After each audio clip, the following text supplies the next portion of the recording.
আসসালামু আলাইকুম viewers, welcome back to my channel. সবাই কেমন আছেন? আশা করি সবাই খুব ভালো আছেন। আমিও আল্লাহর অশেষ রহমতে খুব ভালো আছি। ফার্স্টে বলতে চাই, কাছে এবং দূরে যে যেখান থেকে আমার ভিডিওটি দেখছেন তাদেরকে অসংখ্য ধন্যবাদ। আজকে আমি আমার বাসার বেডরুম ট্যুর আপনাদের সাথে শেয়ার করব। আমার বাসার নতুন কালেকশনটি আপনাদের সাথে শেয়ার করব।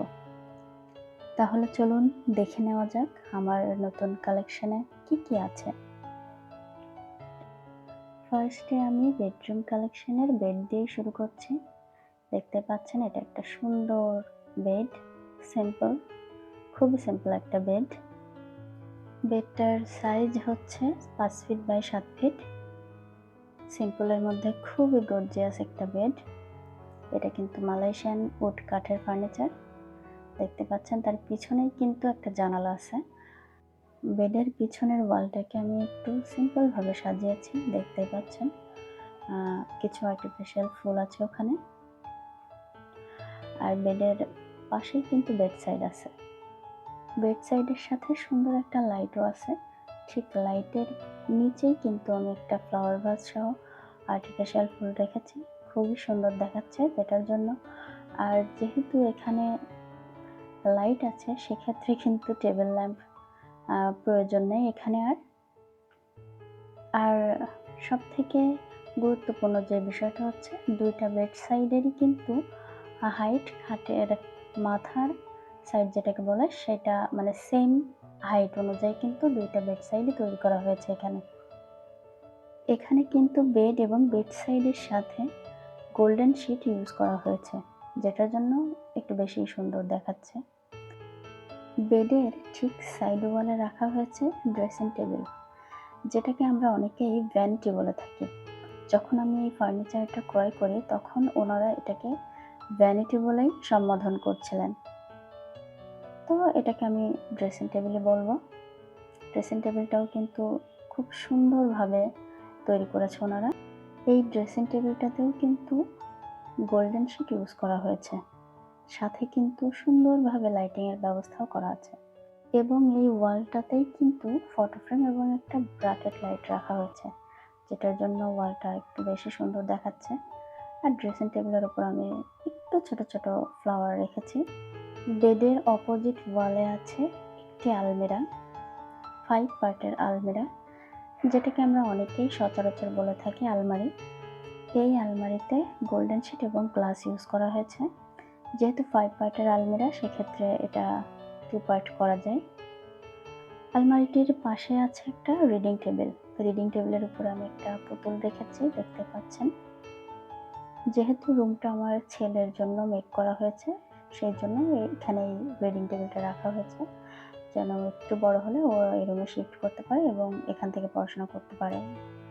তো ছেলেদের মন মানসিকতা অনুযায়ী কিন্তু রুমটা সাজানো হয়েছে।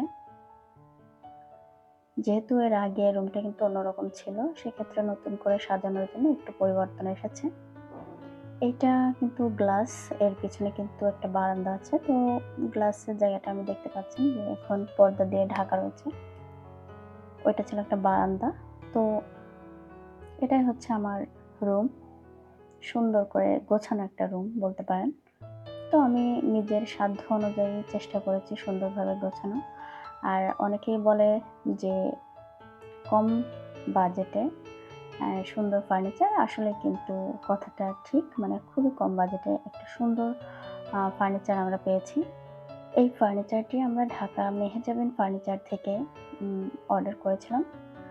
যেহেতু আমার হাজব্যান্ড সিঙ্গাপুর থাকে, তো উনি ওখান থেকে এটা অর্ডার করেছিলেন। তো এটা রেডি হতে 2 মাস টাইম লেগেছিল। তো উনি বাসায় আসার পরে এটা নিয়ে আসছিল। নিয়ে আসার পরে আমরা এই রুমটাকে একটা সুন্দর লুক দেওয়ার ট্রাই করেছিলাম। ওয়াল এবং রুমের কালার অনুযায়ী কিন্তু আমরা বেডশিটটাও রেখেছি। বেড এবং আলমারির মিডিলে যে গ্যাপটা ছিল সেখানে কিন্তু আমরা একটা ফ্লোর ম্যাট দিয়েছি, দেখতে পাচ্ছেন। ফ্লোর ম্যাটটা যেহেতু আলমারিতে লাইটিংয়ের ব্যবস্থা আছে, সেক্ষেত্রে কিন্তু অনেক সুন্দর লাগছে দেখতে।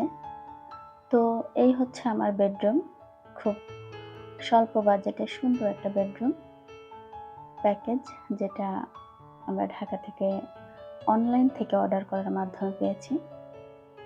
তো বেডরুমটার ফাইনাল লুক দেখতে পাচ্ছেন, অনেক সুন্দর, আকর্ষণীয়, মানে সিম্পল হইলেও কিন্তু খুবই আকর্ষণীয় একটা রুম হয়েছে। মানে যে দেখে সেই খুবই পছন্দ করে রুমটাকে। মানে আমার ফ্যামিলি সহ সবাই কিন্তু রুমটাকে খুবই পছন্দ করেছে। তো আপনাদের কাছে রিকোয়েস্ট থাকলো, কার কেমন লেগেছে অবশ্যই কিন্তু কমেন্টের মাধ্যমে জানাবেন। আর আমার বাসার প্রতিটা রুমের ভিডিও যদি আপনারা দেখতে চান তাহলে অবশ্যই কিন্তু কমেন্ট করে জানাবেন। কথায় আছে, শাড়িতে নারী এবং ফার্নিচারে বাড়ি অবশ্যই পরিপূর্ণতা পায়। তো আমার রুমটাও কিন্তু খুব সুন্দরভাবে পূর্ণতা পেয়েছে, যেটাকে বলা চলে। আমি আমার ছোট্ট সংসারটাকে কিভাবে সাজিয়েছি, প্রত্যেকটা জিনিস যদি আপনারা দেখতে চান, প্রত্যেকটা রুমের ভিডিও যদি আপনারা দেখতে চান তাহলে অবশ্যই কিন্তু কমেন্টের মাধ্যমে জানাবেন। আমার প্রতিটা রুম কিন্তু অনেক সুন্দর করে আমি গুছিয়ে রাখি। তো সেটার ভিডিও যদি আপনারা চান তাহলে কিন্তু অবশ্যই আমাকে কমেন্ট করবেন। যেহেতু এটি আমার নতুন চ্যানেল, তাই সবার কাছে রিকোয়েস্ট থাকলো অবশ্যই আমার চ্যানেলটিকে সাবস্ক্রাইব করবেন, আমার জন্য দোয়া করবেন এবং আমার পাশে থাকবেন এবং অনেক অনেক অনেক ভালোবাসা দিবেন। প্রতিনিয়ত যারা আমার ভিডিও দেখেন তাদেরকে অসংখ্য ধন্যবাদ। যে যেখানে আছেন সুস্থ থাকুন, ভালো থাকুন। আল্লাহ হাফেজ।